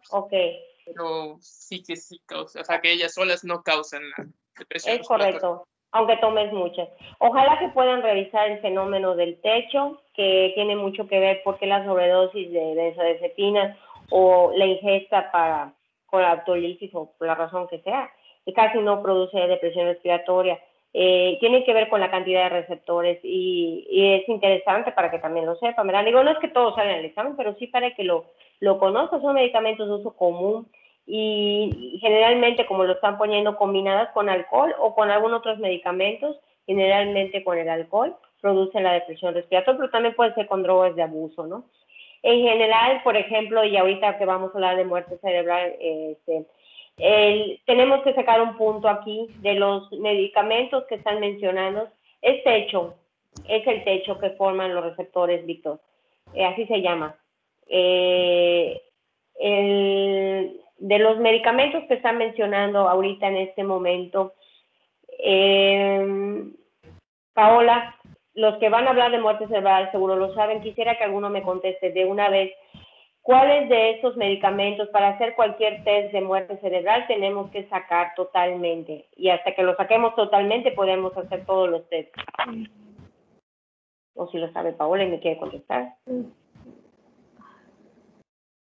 de toda la lista que tienes aquí, que está muy buena. Ni los de muerte cerebral ya me quieren contestar. Recuerdo que había uno que te provocaba una muerte aparente, pero no recuerdo el nombre. Está en tu lista. Y Esteban lo escribió muy bien. Esteban no lo contestó y no sé si va a dar el muerte cerebral. Muy bien, ahí van varios. Muy bien, pero de la lista, ¿verdad? Exacto, ya lo pusieron. Bastante bien. Sí es importante, vamos a platicar un poquito de ellos, pero lo acaba de decir Paola. De los más importantes, hay que limpiar al paciente. Normalmente hay que limpiar si tiene propofol, si tiene benzodiazepina, si tiene alcohol, todo lo que, porque el coma pues es puede ser el preámbulo de una muerte cerebral, ¿no? Del diagnóstico. Pero para hacer casi todas las pruebas de muerte cerebral tenemos que eliminar todos los fármacos. Uno de los que no podemos dejar de olvidar precisamente son los barbitúricos, ¿no? Al igual, por ejemplo, de lo que ya mencionaron, la hipotermia, ¿verdad? Que no esté hipotérmico, de que no tenga, en general, de preferencia, ningún medicamento de estos, porque cualquiera pudieran entorpecer las pruebas. Pero de los que más las entorpecen son la presencia de los barbitúricos. Adelante, Paola.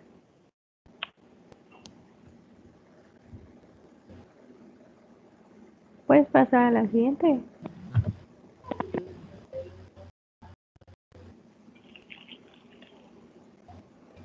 Bueno, este es un cuadro comparativo entre lo que ya vimos, que es el coma metabólico y el coma estructural, como para hacer una diferencia entre los dos. Y podemos ver que el metabólico es de instalación un poco más lenta, el estructural es más brusco. En el metabólico la disminución de la vigilia puede estar oscilante, mientras que en el estructural puede estar fija o progresiva. En el metabólico, la alteración neurológica usualmente puede ser bilateral y simétrica, mientras que en el estructural puede ser focal o asimétrico. En las pupilas, en el metabólico, pueden ser simétricas, pequeñas, reactivas, y en el estructural pueden estar asimétricas o sin reflejo fotomotor. En cuanto al metabólico, igual puede tener reflejos oculares normales, y en el estructural puede tener reflejos oculares motores alterados. En cuanto al tono, en el coma metabólico puede estar normal o disminuido simétrico, mientras que en el estructural puede tener asimetrías en el tono. En el metabólico igual puede haber fondo de ojo normal y buena respuesta inicial al tratamiento, mientras que en el estructural el papiledema en el fondo de ojo y una mala respuesta al tratamiento inicial. No, permíteme allá, está muy bien, está también para complementar, a veces no son tan necesarias tantas, ¿verdad? Como para que el contenido sea bueno. Por ejemplo, qué tipos de respiraciones se pueden acompañar en el coma metabólico? No sé quién de las dos está hablando, pero de preferencia ninguna de las dos, ni Samira ni Paola. ¿Qué tipos de respiraciones acompañan en el coma metabólico? Podemos tener. Shane, esto, excelente. Otra. Kussmaul, muy bien. Predominantemente las de origen diencefálico o metabólico, es correcto, muy bien. Y en los comas estructurales, ¿qué respiraciones son más características? O infratentoriales también.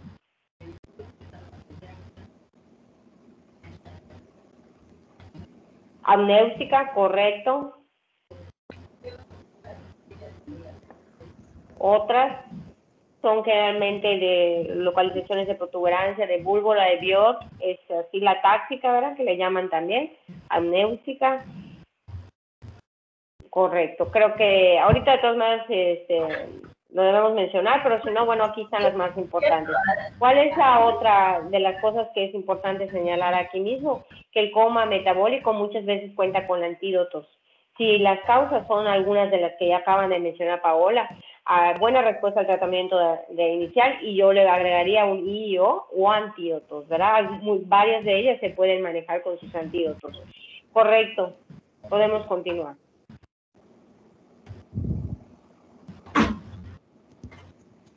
Bueno, continuamos ahora en el interrogatorio. Pues vamos a hacer hincapié en las sustancias y las circunstancias que rodearon al evento y a la rapidez en la que se dio.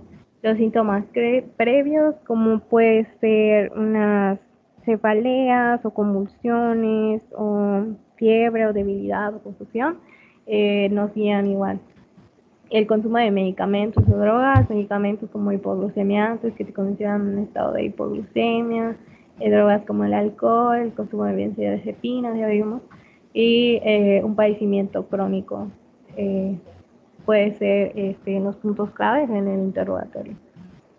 En cuanto a la exploración general, pues tenemos que la fiebre pues nos puede sugerir una meningitis bacteriana, también nos puede sugerir una insolación, que es no muy probable, una hipertermia maligna, el consumo por anestésicos, una intoxicación por anticolinérgicos.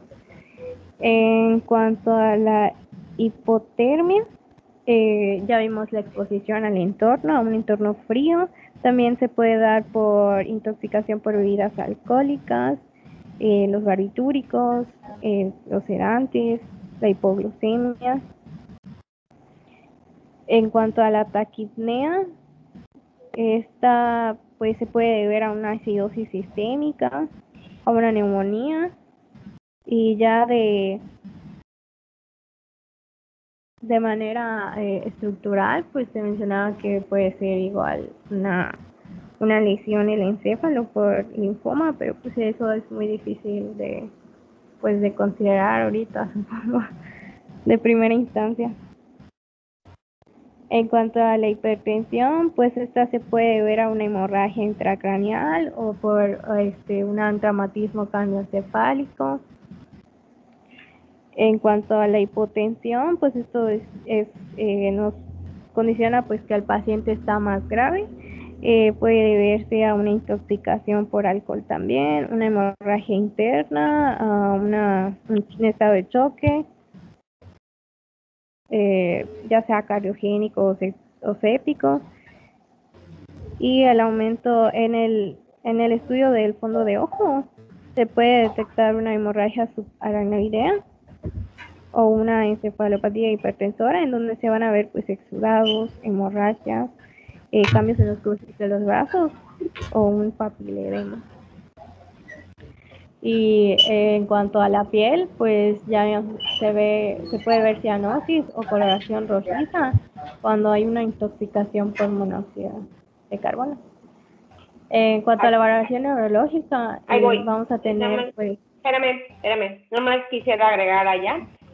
Por ejemplo, varios de las intoxicaciones pueden tener, pueden buscar otras las cosas, sitios de punción, ¿verdad?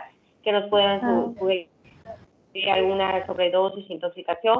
A veces agregaría ya el color de la orina. Algunas intoxicaciones producen colores característicos de la orina, que luego también verán posteriormente. Entonces, nos podemos apoyar en otras cosas para incluso pastillas, etcétera, ¿verdad? Por las ondas. Es parte de lo que o el vómito, el tipo de vómito, el tipo de uresis, etcétera, y sitios de punción. Pueden continuar. En cuanto a la exploración neurológica, pues vamos a tener 5 apartados de manera general, que es la determinación del nivel de alerta y conciencia, los patrones respiratorios y la evaluación de las pilas de reflejo pupilar, los reflejos oculocefálicos y los oculovestibulares y la respuesta motora. En cuanto a los estudios complementarios, pues tenemos que se puede pedir una biometría hemática con el fin de buscar pues leucocitosis, los electrolitos séricos, las pruebas de función hepática, una química sanguínea donde vas a valorar la glucosa sérica, el nivel de lactato, de amonio, en los niveles de fármacos para pues investigar posibles intoxicaciones, los factores de coagulación, una gasometría arterial, un examen general de orina junto con el sedimento, y ahí también pues vas a buscar la presencia de fármacos o tóxicos, un electrocardiograma y una radiografía de tórax.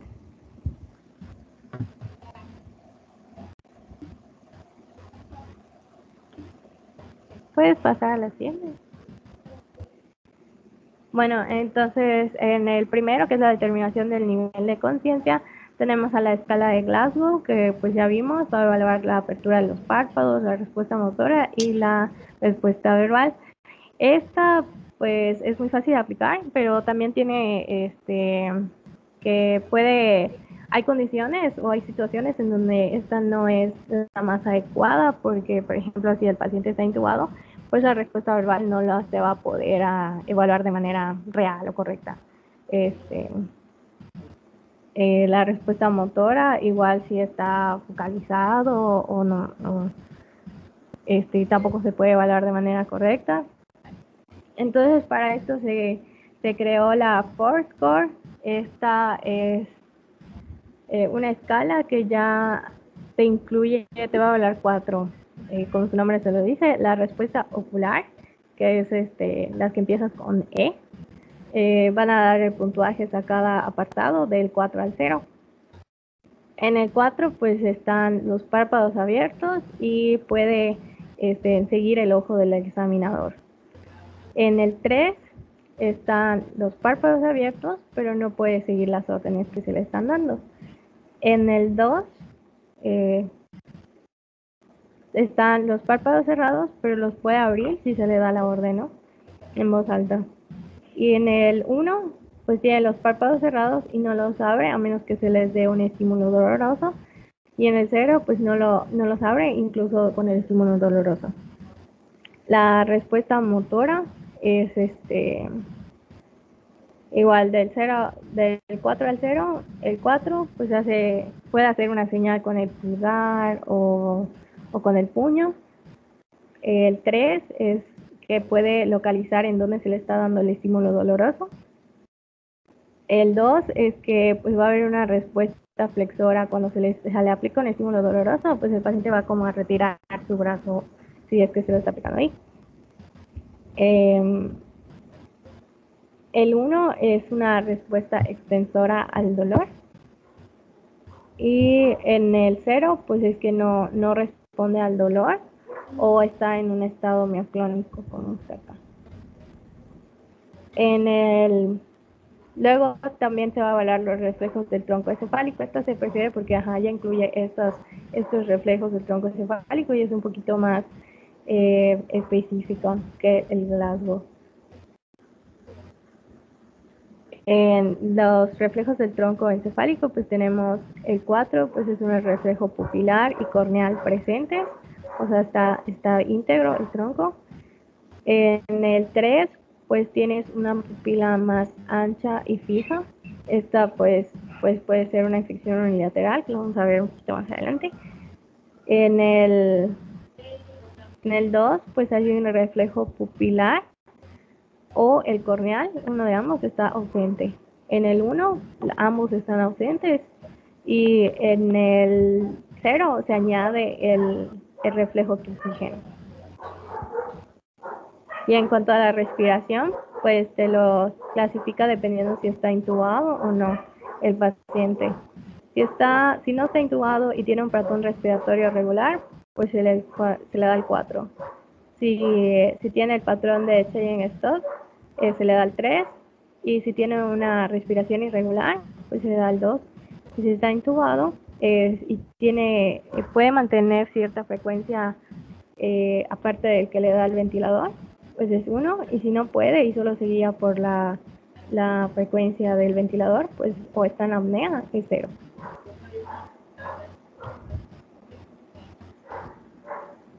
Siguiente, Sandra. En esta escala, en esta escala la gran ventaja, y por eso ¿sigue siendo Paola o ya volvieron a cambiar? No, Samira las está cambiando, yo estoy exponiendo. Muy bien. Entonces, en esta parte que está poniendo Paola, esta escala de FOS es relativamente nueva. ¿Qué ventaja tiene? Que logra, antes había una clasificación que se llamaba de Glasgow y Pittsburgh, que evaluaba la parte de Glasgow como la parte que ustedes conocen, y la de Pittsburgh era para checar los reflejos de tallo. Esta escala de FOS mucho más, digamos, minuciosa, ya lo vieron un poco más seriosa para sacar cada punto, pero importante es que con esta escala de FOS nosotros podemos evaluar al mismo tiempo la parte que es la apertura ocular, la verbal, la motora, que para eso necesitamos que esté relativamente consciente, y añadirle a eso la otra parte, que es los reflejos de tallo, que son los que están mencionando, ¿no? Que eso pues lo vamos a hacer sobre todo cuando tengamos la sospecha de que hay una muerte cerebral, ¿no? Puedes continuar, Paola.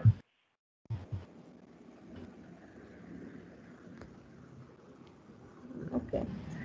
En cuanto a los patrones respiratorios, pues tenemos al de Kussmaul, que es una taquibasguinea, que va a indicar una acidosis metabólica y su causa más común, como ya hemos visto, la cetoacidosis diabética, pero también puede ocurrir cuando hay una lesión puntomesencefálica. El de Cheyenne-Stokes es un patrón respiratorio cíclico en donde van a haber aumentos y descenso gradual de la amplitud de la ventilación y también se va a caracterizar por estados de apnea que pueden durar de 10 a 30 segundos. Estas van a reflejar un daño en ambos hemisferios, una supresión metabólica. El jadeante agónico, que es se considera un patrón respiratorio de una lesión grave, cerebral grave, y está afectando lo que viene siendo el bulbo raquídeo. Igual está la respiración apnética, que es una bradipnea de base, que se va a caracterizar por una inspiración profunda, mantenida y en fase de reposo. Esta se puede ver por lesión en la protuberancia, pero también puede ser por metabólicas como la hipoglucemia. Y ya. No sé si quieran añadir algo de los... No, de esa parte no, la que acaban de pasar, la anterior, por favor. ¿Es la anterior o es la siguiente? A ver, esta imagen, ¿es la anterior o era la siguiente, Paola? ¿Cuál se ve en la pantalla, doctora? Una que dice exploración neurológica, lesiones y encefal. ¿La del patrón respiratorio? No, ya está esa. Dice exploración, antes del patrón respiratorio, es que me pierdo en esa.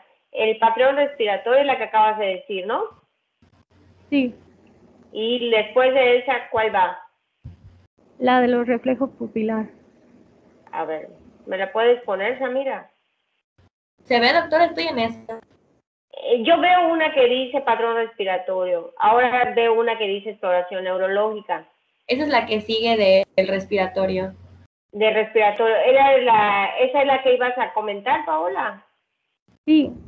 Ok. En esta imagen que tiene, quisiera nada más que fueras por las partes, si puedes ir así en orden.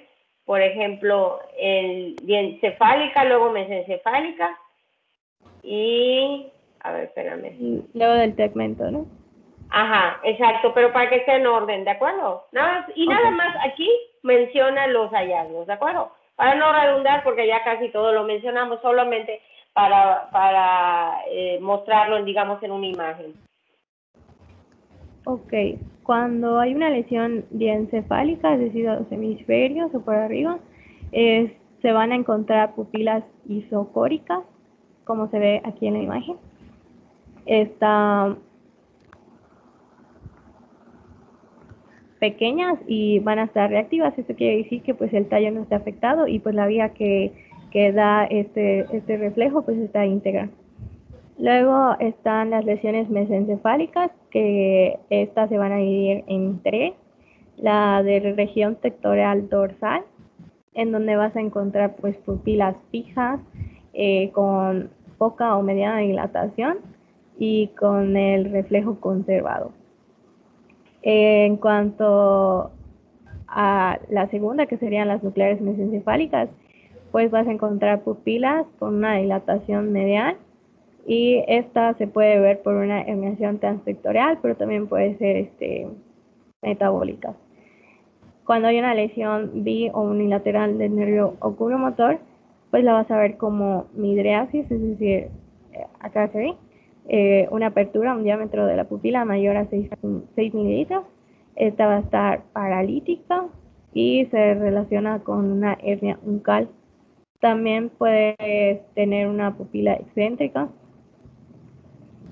Y en el caso de las lesiones del segmento pontino, que están más abajo. Estas pues van a ser pupilas puntiformes, que va a tener preservado el reflejo pupilar a la luz, y estas pues hay que hacer el diagnóstico diferencial con una intoxicación por opioides. Aunque ya nos dijo que tenemos que buscar eso, de si todos los opioides. Y por último están las lesiones hipotalámicas, que son pupilas unilateral, va a estar contraída y reactiva. Esta también se va a asociar a la ptosis ipsilateral, o sea, del mismo lado, y anhidrosis. Ya está, pues, estos tres hallazgos caracterizan o se presentan en el síndrome de Horner, y esto se debe, pues, a una gran hemorragia cerebral. Siguiente, amiga, por favor.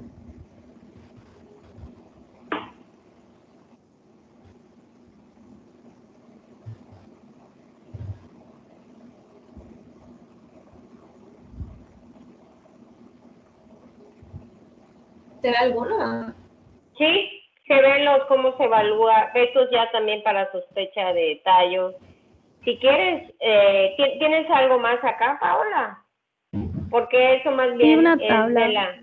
A ver, porque eso más bien es de muerte cerebral. ¿Cuál, doctora? Los reflejos de oculocefálicos, vertebrales, el bobin, todos estos pueden sospechar de alteraciones metabólicas, pero sobre todo son más bien de puente de abajo, sobre todo del bobin, como lo dice allá.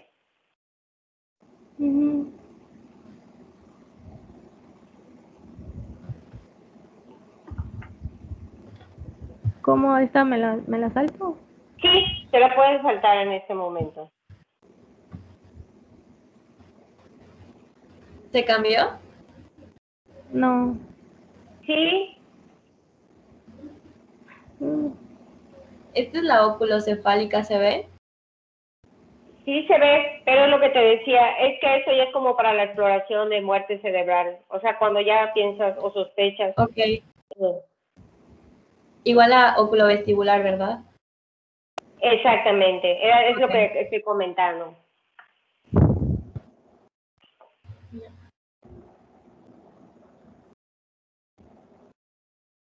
Igual estas, básicamente todas estas son de detalle.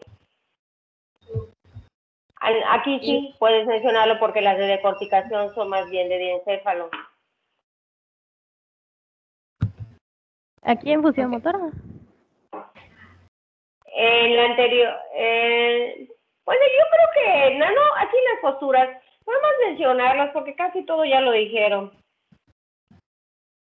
Bueno, en la función motora, pues vas a valorar lo que viene siendo la función cortical, el sistema piramidal y algunos núcleos talámicos implicados. Esta, pues, puede detectar focalidad porque pues se va a evaluar las 4 extremidades, y en el caso de que presente una simetría, pues se va a considerar el del estado que considere la extremidad o el lado que dé una mejor respuesta. Aquí vamos a tener pues 2 posturas, la postura de decorticación y la de descerebración. La de decorticación es el paciente va a estar con una hiperextensión de los miembros inferiores con flexión de los superiores, como se muestra en la imagen, y esto nos va a indicar una afección diencefálica, es decir, de los miembros de los hemisferios cerebrales o de la cápsula interna. En el caso de la postura de descerebración, pues vas a encontrar al paciente con hiperextensión de todos los miembros, pero los miembros superiores van a tener una rotación interna, y esta ya indica una lesión en el tronco encefálico. La función motora junto con las constantes dictales nos ayudan a decidir si vas a hacer una intubación orotraqueal inmediata, en el caso de que pues está llegando el paciente y lo ves en alguna de estas posturas. El tratamiento de la hipertensión intracraneana, la realización inmediata de una tomografía, la interconsulta de un neurocirujano o el inicio de un antibiótico.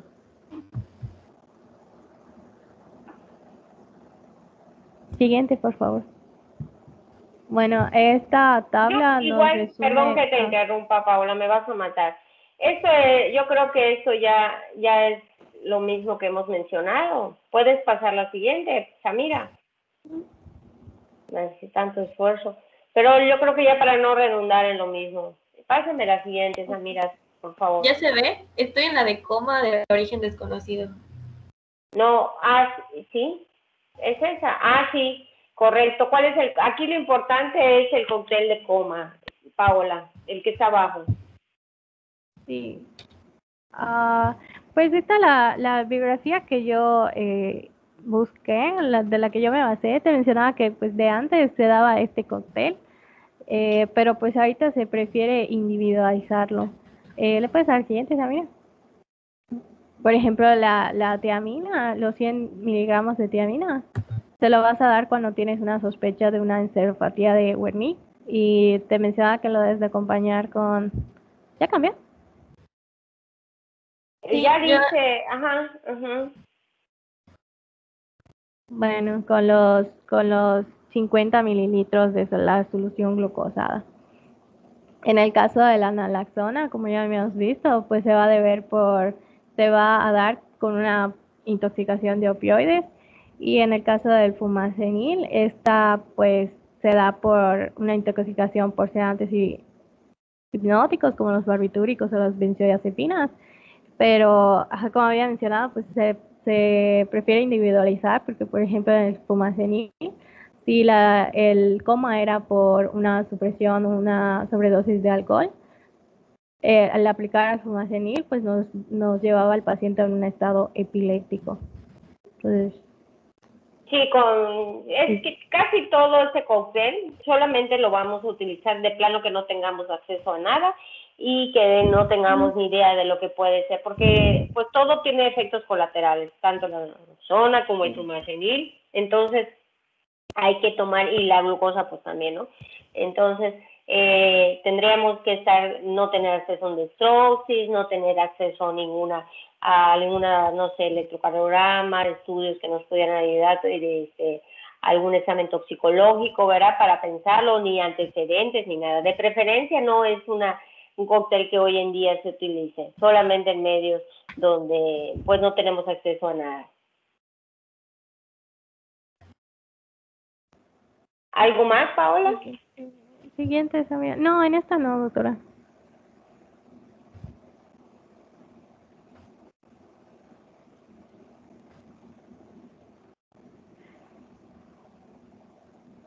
¿Se ve? No, yo no la veo. Es en cuanto a los estudios. Que yo creo que también ya hemos mencionado, ¿no? Que se va a requerir. Y de todas maneras lo vamos a mencionar para hacer el diagnóstico de muerte cerebral. ¿Puedes pasar la siguiente, Samira, por favor? Igual era una tabla de manejo urgente, pero pues prácticamente lo mismo. La tiamina, la naloxona, la dextrosa, los... Correcto. La siguiente, por favor. Y los diagnósticos diferenciales. Son todos, doctora. Esa es la última, Samira y Paola. Sí, los diagnósticos diferenciales. Perfecto. Muchas gracias. Ya creo que por la hora no vamos a terminar, pero les voy a preguntar de una vez para que el miércoles vamos a terminar a como de lugar. Traigan su café.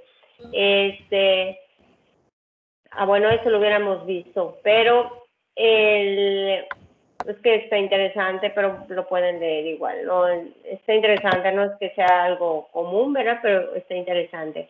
A ver, alguien de muerte cerebral que me conteste. Que esté con nosotros. Me siento como medium. ¿Alguien de muerte cerebral que se encuentra aquí? Yo, doctora. Solo yo expongo muerte cerebral. Daniela. ¿Quién? Daniela. Yo, Daniela, sí. Muy bien. Daniela, ¿cuántas diapositivas tienes? Tengo, a ver, ahorita le digo. Lo mismo le voy a preguntar 17. Al de fiebre.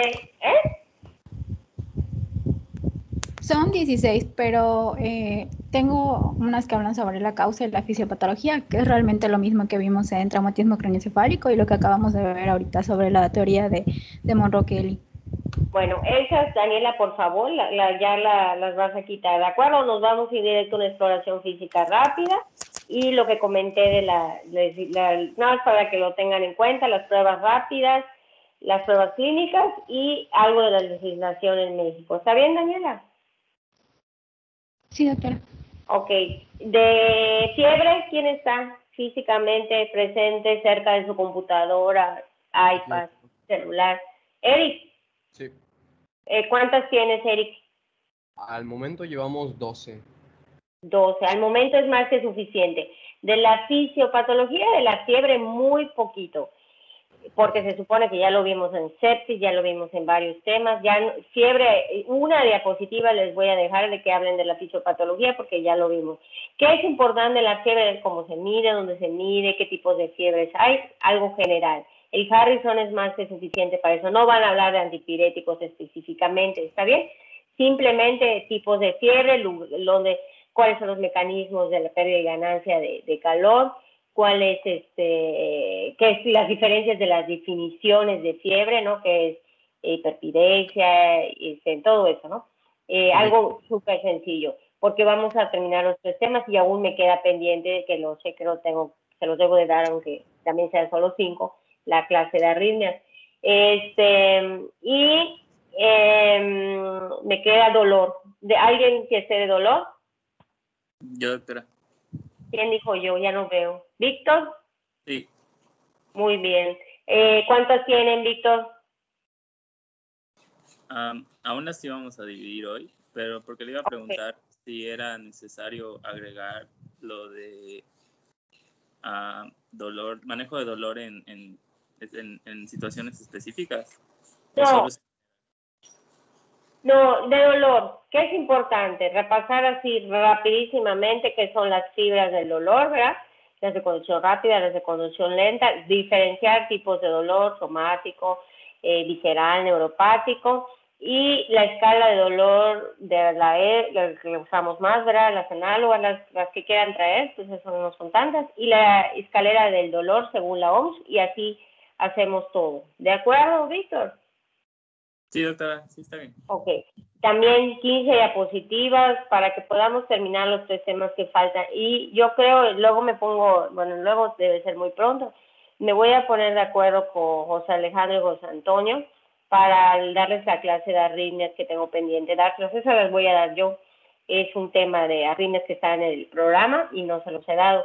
Y yo creo que la voy a dar el jueves en la mañana, nada más que me digan un horario decente para que lo podamos ver, lo que pueda la mayoría. Yo entiendo que hay muchos que no pueden o no quieren, no importa, pero sí lo voy a dar, nada más que José Alejandro y José Antonio me hagan llegar el horario del jueves. Yo creo que en un día no lo doy tampoco, así que será jueves y viernes en la mañana. El horario que más que me avisen. Lo que pueda la mayoría, pero como les repito, o sea, como se los he estado diciendo, pues si tienen cosas que hacer o no pueden o algo, pues no es obligación, ¿no? Los que quieran estar van a estar. Y pues que tengan una bonita tarde. Si tienen dudas de esta parte de coma, les pediría por favor que las dejen anotadas o las anoten en alguna libreta o algo. Y lo primero que les voy a preguntar el miércoles, Dios mediante, a las 4:30, si quedó alguna duda de la clase de coma para ya no atrasarnos más. Que tengan una bonita tarde y nos estamos escuchando el próximo miércoles a las 4:30 con los temas que faltaron. Gracias. Ok, doctora, muchas gracias. Igualmente, doctora, gracias. Gracias, doctora. Doctora, gracias. Que tengan una bonita tarde. Gracias.